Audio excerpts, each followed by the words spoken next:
Well, good afternoon, everybody. My name is Lee Clark, and I am the current president of the National Shelley China Club. I'd like to extend a warm welcome to all of you, and I really appreciate you coming, especially in light of the fact that those of you who went to Anchorage, you're going to see a repeat of the talk that I gave there. My talk is called The Wileman, Shelley, Intarsio Wares, and it has selected photos from the James Shelley collection. I am not coming to you today as an expert on Intarsio, but rather as a guide through his beautiful collection. I hope that you enjoy it, and I will welcome any comments that you might have when the presentation is at its end. All right. It was serendipity, and I just have to figure out how to move to the next slide. There we go. Let's see.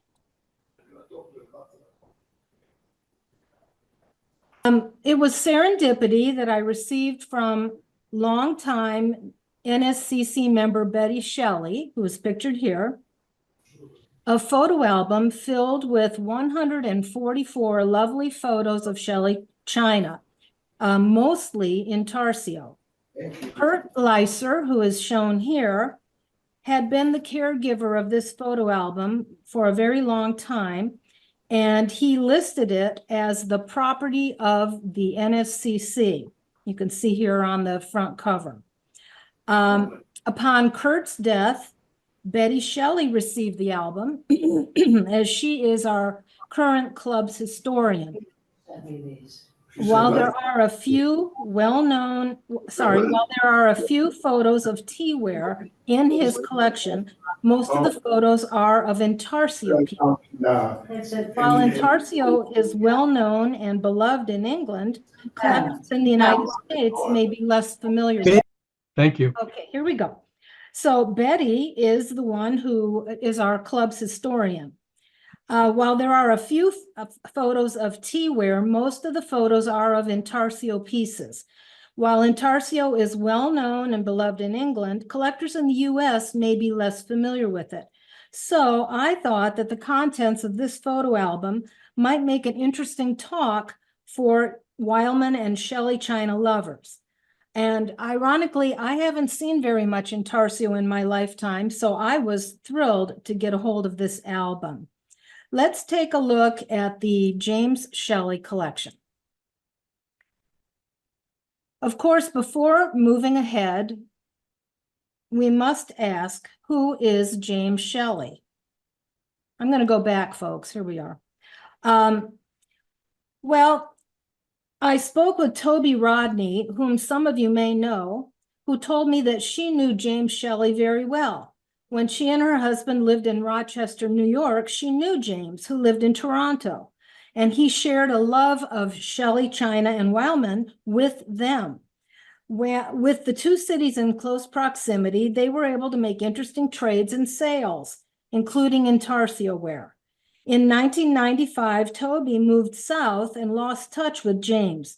She heard, however, that he had moved to the Caribbean. Thanks to Toby for giving us a glimpse of Jim Shelley's interest in Shelley China, to Kurt Leiser for preserving his album, and to Betty Shelley for passing the album on to me. Now, let's take a look at some of the 65 of images that I've shown here. The name Intarsio derives from the Italian word intarsiare, which is a verb meaning to inlay.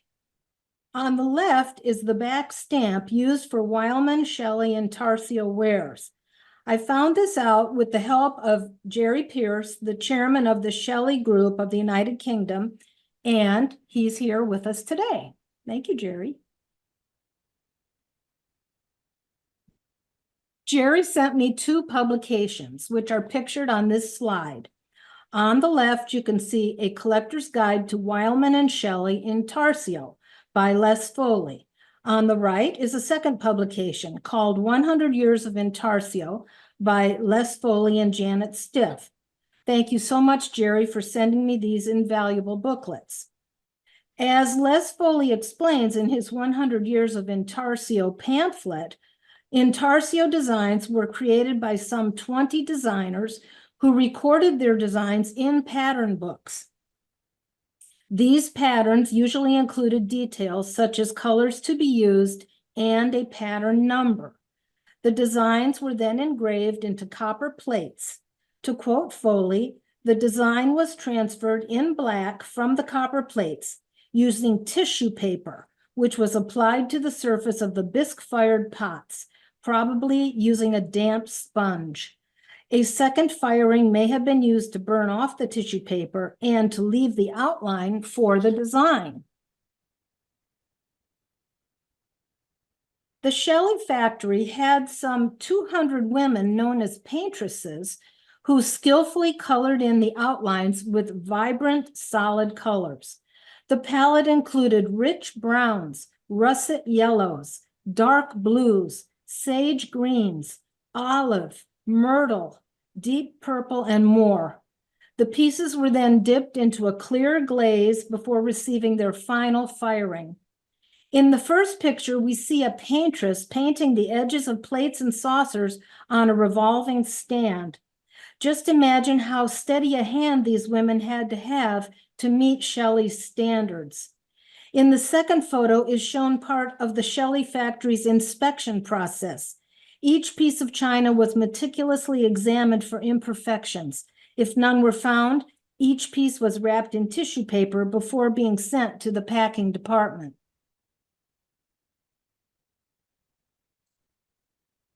Intarsio production began under the art direction of Frederick Reed, who worked at Wileman in his capacity for some 9 years, starting in 1896. He had been hired by Percy Shelley, who had visited the Chicago exhibition in 1893, and had brought home many ideas which he hoped would increase Shelley's export trade. If you remember, recently, Marcus Shelley, who is also with us this day, made an excellent Zoom presentation about this trade show and how it influenced Percy Shelley. Reed drew upon designs created by some of his artistically talented family members and some designs of the era to create a very popular line of wares. Reed was successful in his endeavors. In fact, in 1899, the journal entitled Artist published an article entitled Some Beautiful English Pottery, which was largely devoted to Intarsio ware. To quote the article, it said that the Wileman Potteries had the courage to fling aside all of the cherished traditions of the modern British potter and have been rewarded by the instant approval of the buying public. To underscore the success of this new line, the fashion-setting store Liberties of Regent Street in London exhibited a large selection of Intarsio that very year. So a new era had begun for Wileman China, which would later be known as Shelley China. This presentation will show you specifically some 65 Intarsio pieces from the James Shelley collection. In the trade, the pattern numbers 3001 through 3528 are known as the first series. These pieces were under the direction of Frederick Reed. By 1911, the second series came to be under the direction of Walter Slater, who replaced Reed as art director in 1905 and is pictured here. The second series was known as being in the style of Art Nouveau. The colors in the second series incorporate brighter tones. There were yellows and pinks and bright greens, reminiscent of a Persian style. With the approach of World War I, there were less items produced in the second ware series than in the first. Now let's take a look at some examples of this most unusual collection of James Shelley. Almost all of them are from the first series. I have grouped the chosen photos into vases, planters, clocks, and miscellaneous. Pictured here on the left is the first piece in the first series. It features cherubs with musical instruments within leaf and flower borders. What better way is there to start a new series of pottery with innocence personified? The photo on the right shows the next two pieces in the series. Both are vases. I think of old Nordic sail ships, or maybe even early Greek vessels. This ship theme recurs in subsequent pieces. The right-hand vase, number 3003, bears large irises pointing up towards a fish scale pattern, which is also repeated in subsequent pieces. According to House and Garden TV's website, iris flowers have an unusual structure and appearance. The petals represent a classic fleur-de-lis symbol, and some petals rising while others cascade down. The center petals stand upright and are known botanically as standards. These tall petals stand like signal flags, waving in potential pollinators. Pretty interesting. It is not surprising that flowers, then, are the decorative motif for many Intarsio vases.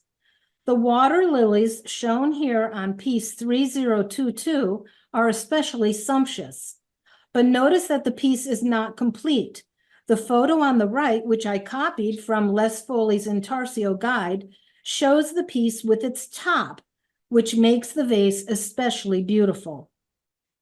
Vase number 3023 shows sinuous leaves, stems, and pink flowers on a green ground. The scale pattern repeats itself at the top of the vase.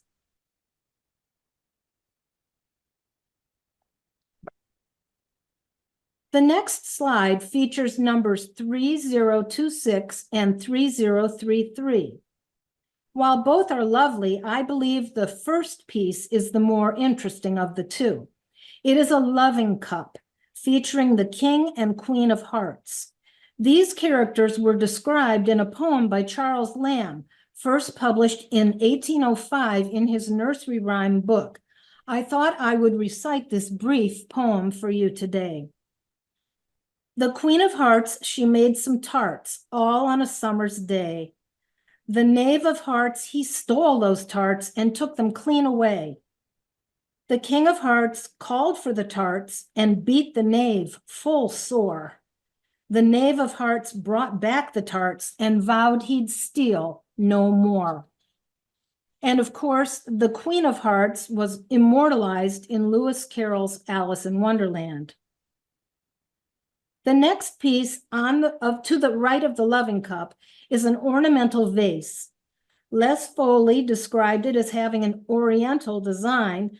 The front face of the vase shows a flower stem that reaches up towards that fish scale design towards the top of the vase and to the right and the left of it.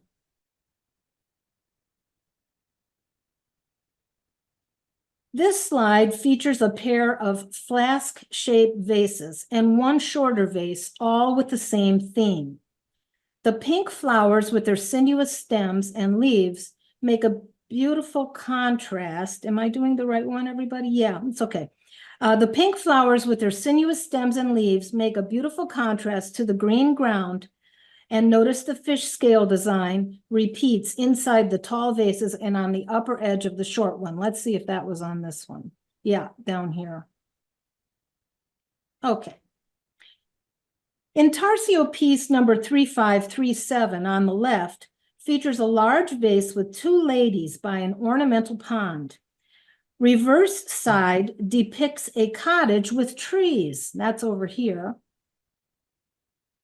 according to Les Foley's book, although Jim's photos do not include a view of the other side of the vase. To me, this vase is reminiscent of a Japanese scene next to a koi pond. What a difficult job it must have been to paint the very subtle colors in the water and on the girls' dresses.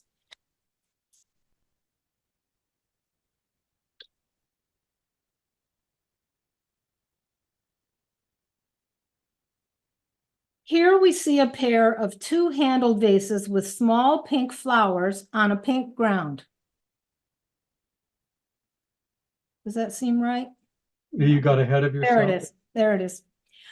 All right, here we see a pair of two-handled vases with a small pink flowers and a pink ground. accompanied by two short squat vases of similar design. To me, it is interesting that the above pattern numbers pieces are painted in pink, and yet they fall within the first series of Intarsio. I would have placed them in the second series based upon their colors, but we know that the pattern numbers are true, so these do indeed fall in the first series. This slide features a pair of two-handled vases with Shakespearean themes. The vase on the left features Osric, who is a minor yet important character in Hamlet. Osric first appears in Act 5, Scene 2. He was sent by the king to invite Hamlet to a duel with Laertes, during which the conspirators plan to murder Hamlet. Osric presides over the duel and therefore acts as the referee. The backside of this vase features Elsinore Castle. Elsinore is Hamlet's castle in the Shakespearean classic. It was inspired by the castle in the photo in the upper right corner called Kronborg Castle in Helsingør, Denmark.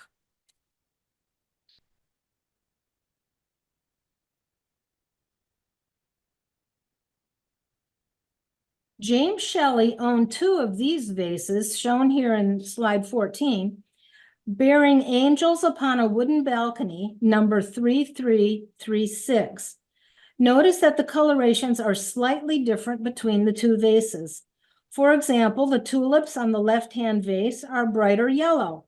Also, the pots on the ledge of the balcony on the left-hand vase are brighter as well.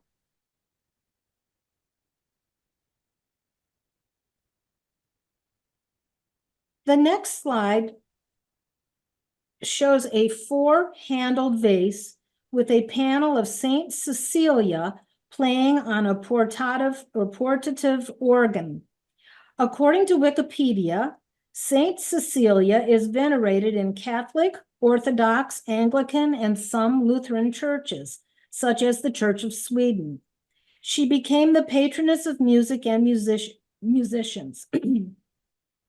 It being written that as the musicians played at her wedding, Cecilia sang in her heart to the Lord. Musical compositions are dedicated to her, and her feast on November 22nd is an occasion for concerts and musical festivals.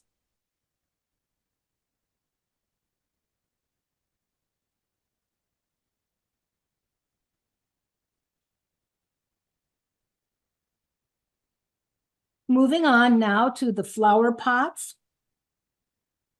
This slide shows two pots with swimming fish designs and another bearing the narcissus flower. The narcissus flower is often repeated on Intarsio patterns. While these pieces are small, they can't be disregarded owing to their colorful designs.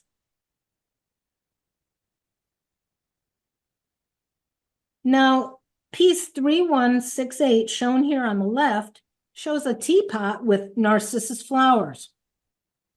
In mythology, Narcissus was a beautiful youth, son of a river god, Cephasus, and his nymph Liope.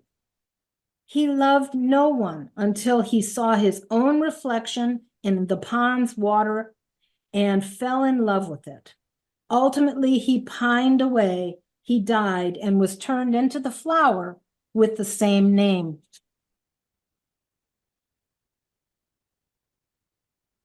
This next slide features a gorgeous ewer and basin or toilette set. The narcissus flower dominates the design in its beautiful fashion. Guys, I'm not doing that. It's doing it because I guess we're good. All right. Now we'll look at the next one. Pattern 3287 and 3288 are flower boxes. It is interesting to note that some of the Intarsio boxes had covers. While James Shelley's square box did not, I have copied number 3286 from the Les Foley guidebook to show you what a covered box looks like. While flower boxes are meant to showcase flower displays, who could ignore these boxes with their beautiful barnyard scenes? Love them.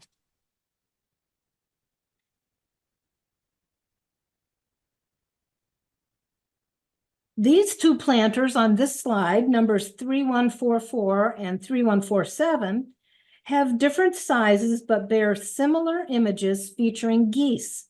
Now, geese symbolize many human characteristics such as bravery, aggression, compassion, protectiveness, love, loyalty, and devotion.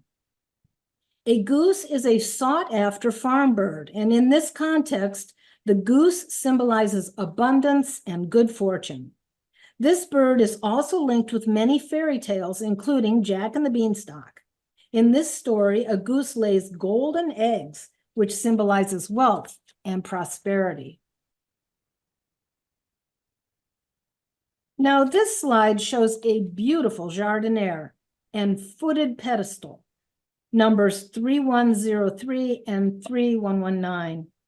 I own a similar one from the Weller Potteries, but it doesn't hold a candle to this Intarsio set with its exquisite pedestal feet.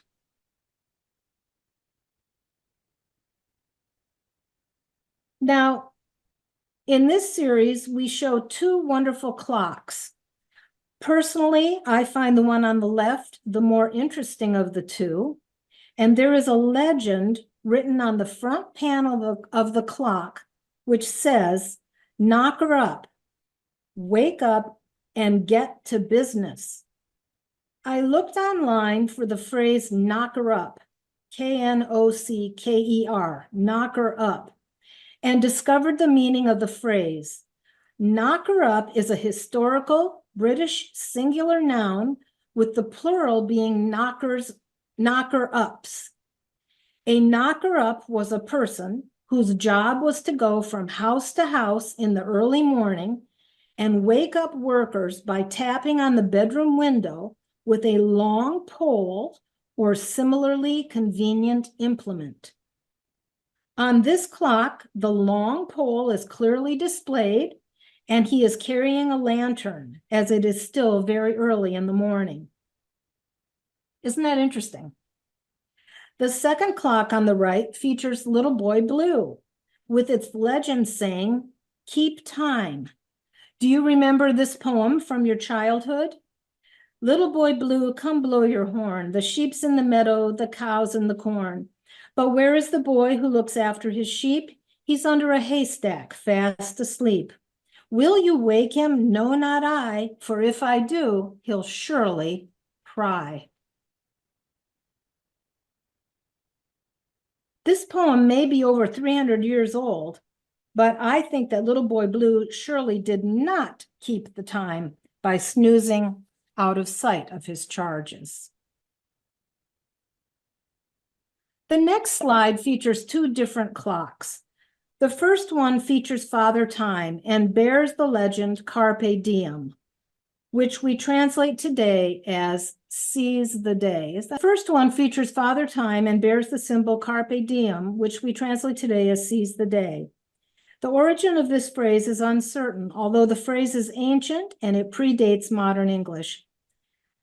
The earliest known record is from Saint Mar in 1225, who said, "And to tide and to time, pat to Eborum were, shall be an ebelsket."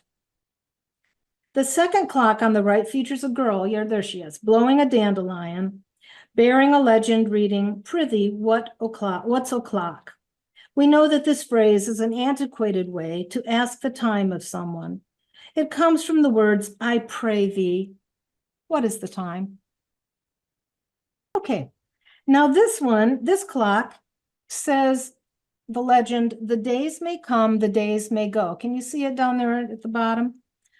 I tried to research the origin of this saying, but I came up empty-handed. The design features a couple holding hands above a sundial. So I took the design to represent two lovers who seem to be pledging their mutual love regardless of the passage of time. Sounds pretty good to me.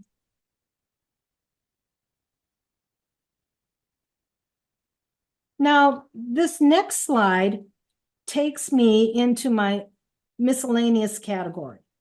Here are two plaques. The numbers are 3066A and 3066B. They are very busy pieces with lots of color and spaces to paint. The paintresses must have taken quite a while to fill in these plaques with the colors according to pattern book specifications.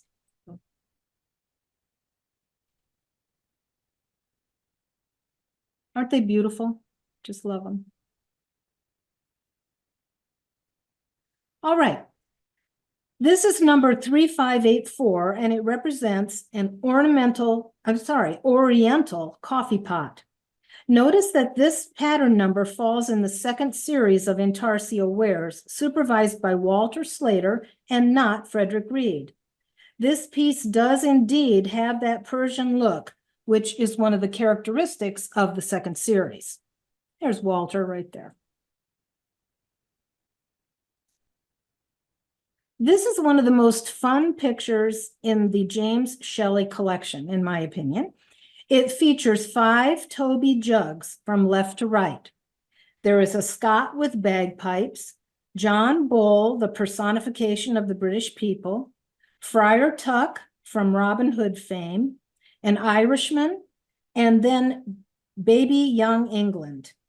I understand that Baby Young England is quite a rare piece. Now, I was not exactly sure what a Toby jug actually is, so I did some research. According to the American Toby Jug Museum's website, a Toby jug is defined as a jug or pitcher in the form of a full-bodied character, while a character jug comprises only the head or face and often the shoulders. So this slide features James Shelley's Toby jug collection.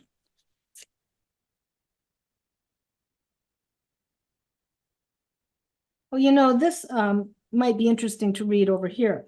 According to the Antique Trader's website, the story about the origin of the name Toby to define these jugs and pitchers is a little bit complex.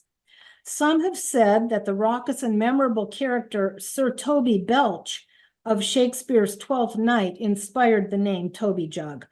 Others subscribe to the idea that it is an evolution of the French word taupe, which was used to describe someone who drank spirits or alcohol to excess. Another widely held theory is that the name was cultivated from the hard-drinking lad Toby Philpot, referenced in the 18th century tune, The Brown Jug. I do not know which theory is correct, but perhaps at the end of the presentation, some of our British friends could give their opinions. Now, this next slide shows a large bowl, number 3506, in 2 views. The theme of the design is the plays of Shakespeare. The character featured in the James Shelley photo book is Yorick, dressed in red. Yorick appears in Hamlet. He is the dead court jester whose skull is exhumed by the first grave digger in Act 5, Scene 1 of the play. The sight of Yorick's skull evokes a reminiscence by Prince Hamlet of the man who apparently played a role during Hamlet's upbringing. Now, Jim Shelley did not have a photo of the other side of the bowl, so I took one from Les Foley's guidebook so I could show you. It features Glamis Castle, which was a royal hunting lodge. In fact, in 1034, Malcolm II was murdered at Glamis Castle. In Shakespeare's play, Macbeth resides at Glamis Castle.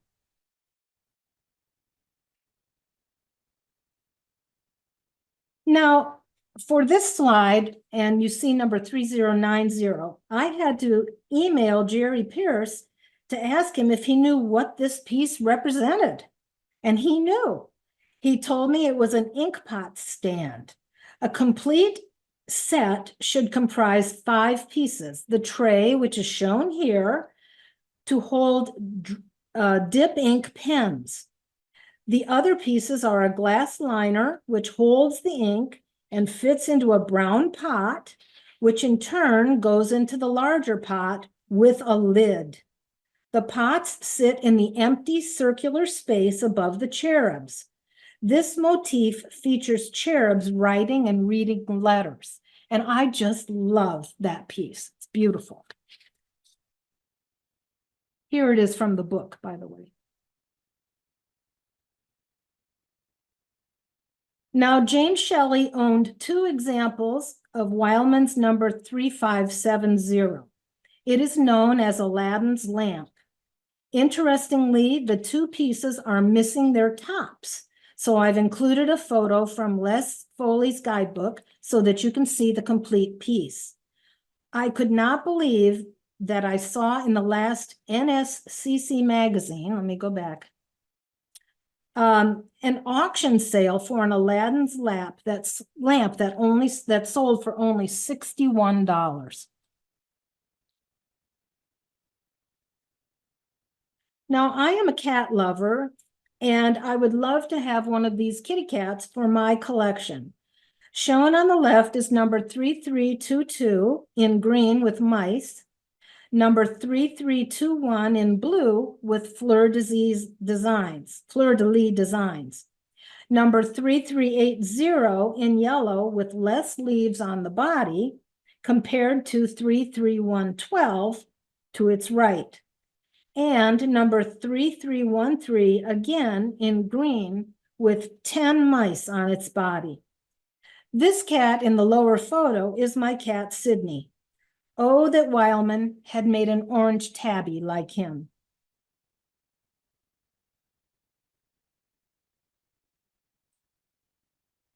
This slide features a character teapot with the image of Joseph Chamberlain. Joseph Chamberlain was a British statesman who lived between 1836 and 1914. He was the father by different marriages of Nobel Peace Prize winner Austen Chamberlain and of Prime Minister Neville Chamberlain. An interesting fact is that Joseph Chamberlain was the last minister to see Queen Victoria alive, just days before her death on 22 January 1901. His face appears on the teapot, and note that the pot's face is wearing a monocle, just as Chamberlain is in the photo.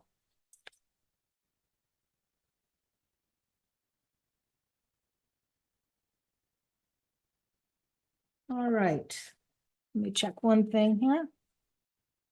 Here we have number 3011. This is a tea caddy for holding tea leaves. It features a legend reading, "Polly put the kettle on." Perhaps you can see it up at the top above Polly. Its design features her putting the kettle onto the fire. Surely you remember the nursery rhyme from your youth. Polly put the kettle on, Polly put the kettle on, we'll all have tea. Suki, take it off again. Suki, take it off again. Suki, take it off again. They've all gone away. The poem references Polly, which is a nickname for Mary, and Suki, which is a nickname for Susan. They are trying to enjoy tea, but some intruders have interrupted them. I've always suspected that the intruders were their little brothers, but when they leave, the girls can enjoy their tea. Now, I heard a parody version of this poem that may be familiar to some of you who live in the UK, and it runs this way. Mother, put the telly on. Mother, put the telly on. Mother, put the telly on. We don't want to play. Don't you turn it off again. Don't you turn it off again. Don't you turn it off again, or we'll run away. All I can say when I heard that parody was that times have certainly changed. Now, the vase next to this tea caddy here is another example of the sinuous design of leaves, vines, and flowers. Notice the reappearance of that fish scale down here in the flowers and at the top of the vase here, here, and here up the sides. This slide illustrates a straight biscuit jar, an essential element when taking tea. What is tea without biscuits, right? The character of this biscuit jar is Sir John Falstaff. According to Wikipedia, Sir John Falstaff is a fictional character who appears in 3 plays by William Shakespeare and is eulogized in a 4th. Falstaff is also featured as a buffoonish suitor of 2 married women in The Merry Lives of Windsor. A fat, vain, and boastful knight, he spends most of his time drinking at the Boar's Head Inn with petty criminals, living on stolen or borrowed money. Falstaff leads the apparently wayward Prince Hal into trouble and is ultimately repudiated after Hal becomes king.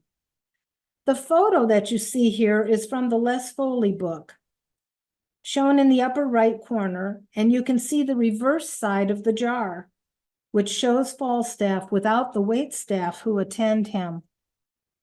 This slide, number 3337 and 3154, illustrate a tobacco jar and a square-handled pitcher.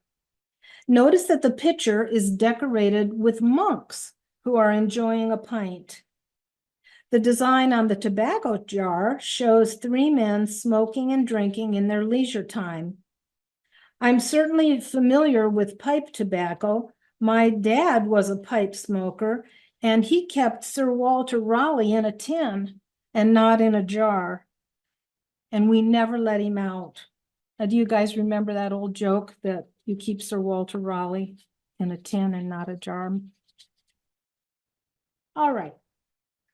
Unfortunately, Les Foley's Guide to Intarsio cannot provide any information about these 2 items from the James Shelley collection. I don't know, what were they meant to do? To hold liquids? Or are they missing their tops? Or were they just another handled vase? They are also unnumbered. If any of you who are here with us today can educate us on these pieces, we would really appreciate it. But aren't they beautiful? I particularly love this one on the right with the floral headdress. It is now time to end this presentation featuring photos from the James Shelley collection. First, I'd like to thank Kurt Leiser, whom I never got to meet, for caring for this album. I'd like to thank Betty Shelley for allowing me to take charge of it. Toby Rodney for telling me about James Shelley and his love of Shelley, Wileman, China. For Jerry Pierce for connecting me to Les Foley's books, which allowed me to identify many of the pieces. I acknowledge with gratitude the resources listed on this slide. I thank you for listening today. Where are the James Shelley pieces? Maybe some of you own some of them. If you do, I hope you will share news with us that you indeed do own some of his pieces. Whoever has them, I hope that the pieces are loved and appreciated for their beauty, craftsmanship, and rarity. Thank you, everybody, and take care. Well, thank you. And I see that Betty is here. Hi, Betty. Nice to see you. And I wonder, do any of you feel that you own any of those pieces? Did you recognize them? And if so, can you show us? I mean, I don't know if they're your pieces or, oh, there's one. Can Betty unmute and talk about the goose pot? Yeah. Right. Where did it go? It's beautiful. No, I saw it when you were showing the one that looked just like it, that I have this with a plant in it in my kitchen on the top of a cabinet. It's just gorgeous. Yeah. And, you know, it symbolizes prosperity with the goose that laid the golden egg. Thank you, That's Betty. right. And I saw one in the recent magazine too, that somebody had, so it was interesting to, my 2 daughters were here and I said, look around the house, you see something that's because I showed them the magazine, so. Very cool. Thank you so much, Betty. I have Yeah, some others too, but I thought I would share that with you. that's a beauty. I see Carol's raising her hand. Carol? Hi, Sophie. I see you there. Hello. Hi. Oh, We have a hold it few. a little closer. You see? Oh, you've got one of the the character jugs too. Yeah. Uh-huh. Oh, Wow, great. Oh, I love that. tell us about them. That's the one with the knocker up, right? Yes. And did you know the origin of that? Not till you started talking about it did I even realize that we had them. I thought it was so interesting, you know? We got this at an auction not too long ago. All 4 of them came. Oh, 5 of them. Wow. All right, hold up the next one so we can see what that is. Oh, I it's did not see just this in splendid. Thank you so much, and thank you, Lee, for that You're welcome. You're presentation that welcome. I just grinned all the way through because it made me so happy. So I had to say, of all my Shelley collection, which is ridiculously out of control, Intarsio is my favourite. Oh, And I have my favourite Shelley pieces in 3 Art Deco cabinets downstairs, of which my 13 Intarsio pieces ooh, are, because I have 2 cats and it's dangerous. So I live in a townhouse, so I had to walk up 3 flights of stairs. So I thought I'll choose 2 pieces to bring okay. for this presentation. They're 2 that have been mentioned actually, but I thought I'll show you the 2 pieces that I love the most. And anybody who's in the UK, so I'm a politician in Peterborough in England, which is about halfway up England, and I'm planning with the UK group and at home. But because there's so many stairs in my home, and because I'm a politician, I get to do things. We're going to have my at home in the cathedral. Which will just about house my Shelley collection. But it's in the cathedral. We're very fortunate here in Peterborough to have the grave of Catherine of Aragon, who was the first wife of Henry VIII. So my Intarsio collection will be there in a very prestigious setting. Wow. So I hope people will be able to come to that. We haven't got the date yet, but we're just getting it together. So that's the plan. Wow. Anyway, so the 2 pieces that we've seen in your presentation. The first one is the tobacco jar. With the people smoking around it. Yes. And I was very lucky to get that one Ooh. because I got it from what you would call in America Goodwill. Yes, I know. Oxfam in the UK. Just lucky. Fantastic. And Fantastic. the other one, which again I feel very lucky to have, is again the Aladdin's lamp, but it's got the finial. Ooh, even better. Yeah, so the ones you show in the picture, very often that's missing. But very fortunately, I've got the one with the finial on. So these are my most treasured of my Intarsio collection. But honestly, I love them all. And I love that period in particular. So they bring me a lot of happiness, as I say, has this presentation. So thank you very much. You're welcome. And that's what this is all about. Happiness. Yeah. Now, Carol, we lost you. Can you pick up on, unmute yourself and show us the other ones that you had? Thank you, Julie. Yeah. No, there was just 4 of them. I think we showed them all to you. Did you see that one? Yeah, not up close, but that indeed is gorgeous. Oh, I wonder if that was from his collection. I don't know. These 4, well, 3 of them, you showed exact example of them. So I don't know. I don't know where they came from. They didn't, it was in an auction. So, Wonderful. but anyway, I was very surprised when you brought them all up. And there they were. Well, good for you. I'm so happy for you guys. Anybody else? I've got a piece with Oh, land okay. on it. Linda? Well, let's go See to, that? Beautiful. We Lovely. only collect small ones. That's number 3, 3, 3, 3, 3. So it's 4 3s. 4 3s on that one. My more recent piece that I got, because I like I'm a Shakespeare fanatic. This is one with Puck on this side and Ariel on this side. I got that last autumn of Beth Adams, so I was really pleased with that. That was a piece that, and we also got something else that I really like, but it's very light. It's jesters running round, connected right round the pot with owls on the top edge. You know, it's difficult to tell they're owls, but but that's what it is. So it must be for being wise. Yes. The pieces in this Intarsio are so interesting. I mean, they have their own stories, and I just love them. Yeah. Thank you, guys. Owen, Anybody it looks else? like you have a question or Owen? something to share. I have the one that is on the front cover of the Oh, yeah. With the anemone. Oh, which is a beautiful one with blue flowers. And I also have, without the lid, the one you admired with the oh, gorgeous. water lily ones, but no lid. As you said, I'm missing the finial for it. And finally, another one you mentioned, the one from Hamlet. Ooh, With the Elsinore Castle on. yes. So those were three that you showed. Yeah. Just splendid. Thank you so much for sharing that. Oh, wow. So Linda match Linda enemies, Malanchuk Owen. finished something.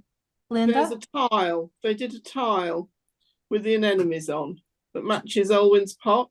Which would have been fitted on a washstand set. We think that's A washstand. It's got Beautiful. 3127 on the back. Gorgeous. I've never seen But a it's, tile. but it's Wileman Mark. Interesting. All right, Linda? Thank you so much. That was a great presentation. I just Oh. loved, that was beautiful, just Thank beautiful. you. Thank you. One of the ones, I don't know if it was a clock or I can't remember what it was, but there was a young man and a young woman holding hands, and a phrase, something about either days may come or time may come and go. Yes, And yes, it it was a clock. reminded me of a poem that I had heard, and I looked it up really quick, and it goes like, "Oh, Genevieve, sweet Genevieve, the days may come, the days may go, but still the hands of memory weave the blissful dreams of long ago." Oh, wow. Thank you. Oh, that's gorgeous. I'm sure that's where that was taken. Yeah, just gorgeous. Very nice. Very Yeah, nice. very nice. Thank you for enlightening us on that. That was cool. Okay, anybody else? Hold that hand up. There we go, Jeffrey. Whether you can see it's 3561. Mhm. It's a vase, two-handled vase, Intarsio. Beautiful. And then I've got one other item. Only got two Intarsios. This is a bigger item. This is a nice big one-handled vase. 3340. Looks like 3340. some kind of trumpeter or something. Yeah. Yeah. Beautiful. Yeah, Thank that's all I have, but I like them. Wonderful. Anybody else with Intarsio? Okay, Sheila. This is my baby. Oh, I heard that's a very rare piece. He looks more like an old man than a baby, but I'm very fond of him. Hold it up just a little bit higher. Yeah. Beautiful. I love his hat, don't you? Looks more like a baker than a baby. Thank you for sharing that. That is gorgeous. And Betty. Hi, Betty. Have to unmute yourself. There you go. Oh, now is that Chamberlain with the monocle? Yeah. Yes. Yeah. It's not that large though. Actually, when I got it, I was surprised it was so small, but it looks large on Zoom. It's only about 5 inches tall. Oh, okay. Is that the only one you own? I have a tea caddy without the top part of Shakespeare, but I Oh, don't know if I could find it immediately. oh, that's okay. I just wondered because I have a tough time even finding any in this country, in the United States. Anybody else? Helen Douglas has her hand up. Okay, Helen? Hi, I don't know if I've changed my mic. Is it? There you go. We can hear you. Okay. Thanks, Lee. I really enjoyed the talk. It was great. Thank you so much. Lovely to see all those things. Just one more I wanted to show. This is one, I think this might be the only one, and it's number 3122. And it's these really cute little owls. Oh, wow. It's a little jardinier. Yeah, that is gorgeous. Yeah, they're really sweetie. I'm Just particularly fond of this. It was quite damaged, and I had extensive repair work done to it, but I thought it was worth it. Sure, absolutely. I've never seen anything like that. Just No, beautiful. I think it's the only one seen so far. Who knows? There's bound to be something, another one out there somewhere. And we'll find it. Okay. We'll find it. Okay, Jerry Pierce. You mentioned about the writing, or at least the ink set. Oh yeah. So that's the actual, seem to have disappeared. Right, that's the tray, and then the pot is like so, and the lid comes off, and then you have a little glass pot inside that would have the ink in it, and then yet another pot. I don't know why they had so many. So it actually is 4 pieces to make the complete thing. And I was in New Zealand a long time ago and found this inkwell, and I imagine at some point it would have had the same pieces because the lid from the other one fits this. Yes. Those are gorgeous. Probably my favorite. I have quite a lot of Intarsio. I think this is probably my favorite piece. Oh, yeah. It has a lady on this side, as you can see, which looks very much like the Queen of Hearts. And then on the other side is another one wearing a helmet, with no idea what they really represent or who they were meant to be. Yeah. And I have a pair of these, which is quite unusual, having a drip tray for the candle stick. Yeah.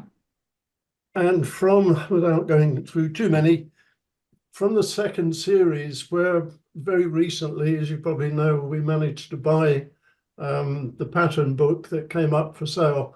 And in the second series, this is, I suppose, a sort of Art Nouveau lady holding up what I presume is a mirror.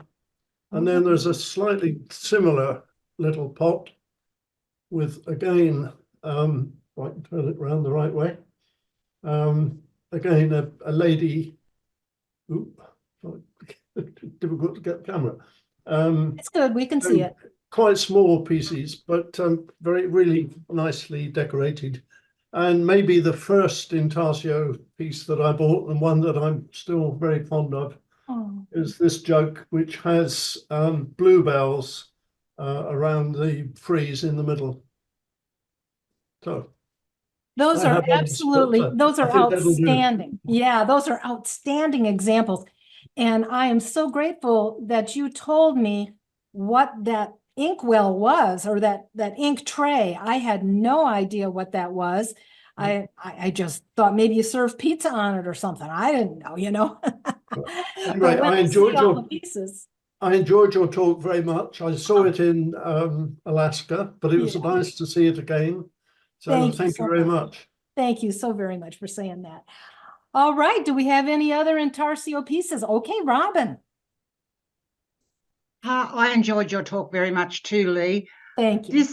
This is a little tiny vase, 3558, and because of my interest in children, where are we? There's 3 of them there and 1 there. Oh, beautiful. And that's a vase, I take it, right? Well, well, yes, hang on a minute. Here's my notes. Yes, small round vase, shape 480. 480. Okay. And then I've also got a little two-handle vase. Beautiful. And it's 3033. Is that an eagle or some kind of bird? Well, yes, it's a bird. Golly, if he's an eagle, he's not very handsome. Oh. But there's a lot of colour on it for a small vase or two-handle vase. But I like the kids best, and I think the kids came from Pearl. Thank you. Gorgeous. Very nice. Wow. I don't have a single piece to share, so I'm delighted that you guys can. Oh, Marcus? Yes. Yeah, I just wanted to show old and new. An old piece from the first series. Can you see this? I can. Lift it up a little higher. Yes.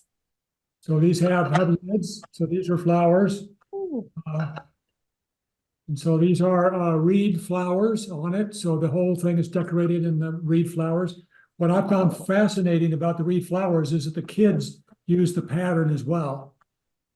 So the kids, Reed's kids pick up these flower designs and use them on their pieces. So one of which is in the Detroit Museum of Art. Wow. Yeah, well, they knew a good thing when they saw it, right? I did get this here in America. So this came out of Indiana. Interesting. It does exist here. And so then the other thing I wanted to show was the new. So we've got two of these now. One that hasn't shown up at our house yet, but these are a second series done by Slater. You can see the Slater characteristics, but they're small, and I'm fascinated with them now. I'm starting to, when I find them, I'm going to try to pick these things up because they do decorate around the house nice. Great. Very well done. So thank you. Yeah. Wonderful talk. Oh, thank you. Super, super nice that you were able to show us those. I appreciate it. You did in one of the middle slides with the cats. I believe that was our cat in the middle there. Little cat, so. Yeah. Well, I know you guys have one. I've seen it in pictures. Yeah. Anybody else? Maybe to check on the next page, I have to look and see. Anybody else? I've just got off the shelf a couple of pieces because Linda likes collecting small items. Okay. This one, the second series, you can see the Persian designs similar to what Marcus was showing. Yes. And also there's a very nouveau, but later pink flowers on a pink background.